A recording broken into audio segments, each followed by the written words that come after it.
Welcome back to another Nourish to Flourish episode where it is yours truly, Megan the trainer, registered dietitian, and today I'm going to take you down a little bit of a biology rabbit hole. We're going to be talking about two specific hormones. Excuse me? So I've talked about hormones in the past. Cortisol is a stress hormone. We have our sex hormones like estrogen, progesterone, testosterone, and how those things can kind of impact our health and our food choices, or our hunger and our goals maybe that we have, like with weight management. I'm going to talk about two other hormones that you might not be familiar with, but are going to be very impactful, especially when it comes to your appetite. So the first hormone is ghrelin. The second hormone is leptin. These are two hormones that kind of tag team back and forth in terms of regulating our hunger and our fullness, our appetite in general. So in today's session, I'm going to talk mostly about ghrelin, and then in the next Nourish to Flourish video, I'll talk a little bit more about leptin. So ghrelin is our hunger hormone, and it's what is going to signal your body to eat. It's going to make you hungry. If you think of ghrelin and gremlin, sometimes when we get a little hungry, we kind of get hangry. Maybe we turn into a gremlin. Who knows? Anyway, ghrelin is going to stimulate your body to tell you to eat. So ghrelin is secreted in our stomach, and it's secreted when our stomach gets empty. So that's kind of, again, the whole thought process behind with ghrelin is, again, impacting our appetite. It's going to increase our appetite. It's going to prompt you to eat. And so this is important because ghrelin is an anti-starvation hormone, essentially. And now in previous Nourish to Flourish videos, I've mentioned countless times that your body's default code, the default goal of your body, is to keep you alive.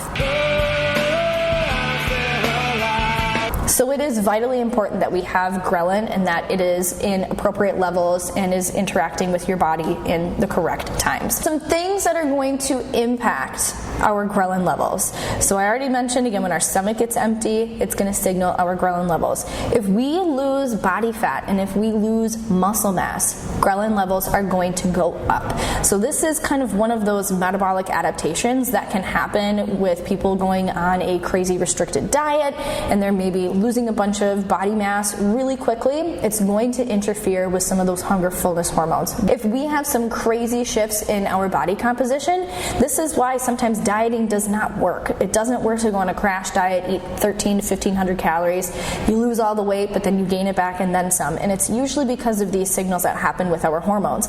So the big takeaway here is that we want to maintain your muscle mass. We want to keep that there. That's going to help support your metabolism. It's going to help support your ghrelin levels. So how do we maintain our muscle mass? We strength train. Doing endless amounts of cardio is not going to be helpful in this regard. You need to use some resistance. And when I say resistance, more than like the 2.5 pound dumbbells at the gym.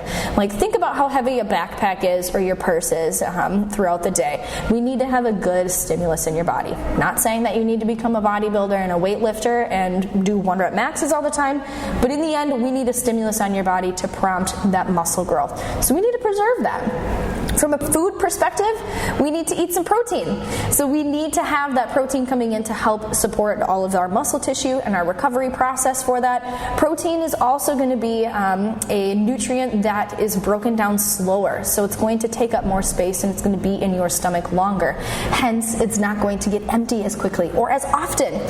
So therefore, your ghrelin levels can stay a little bit lower. So if you're looking to stretch in between meals and to keep your ghrelin levels at a more manageable level, making sure that you get some protein in your meals. And when I say getting protein, I mean at a meal we're shooting for like 20 to 30 grams of protein.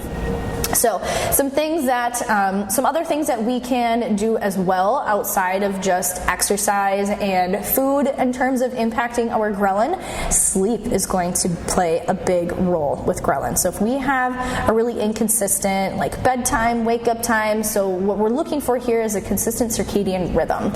So poor sleep is going to increase ghrelin. Something else that's going to impact our ghrelin levels as well, that's again not necessarily food and exercise related, is stress. So the more stress we have, the more cortisol that's circulating around in our body, the higher levels of ghrelin that we're also going to have too. Or it can prompt our body to have higher levels of ghrelin. So I hope after hearing all of this, when we're talking about ghrelin, it kind of reminds and instills some of the same basic themes, these core foundations. You don't have to go out and do anything super fancy or like super crazy when it comes to your health. Move your body. feed your body, give it some protein, and be smart about that. Okay.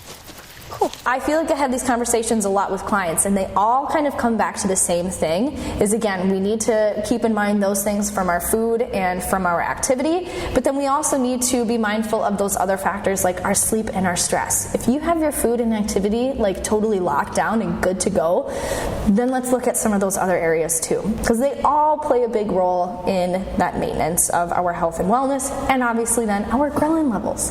So nobody wants to turn into a gremlin, so get your protein in. All right? Deal. So now that you know better, let's go out and do better so we can all be better.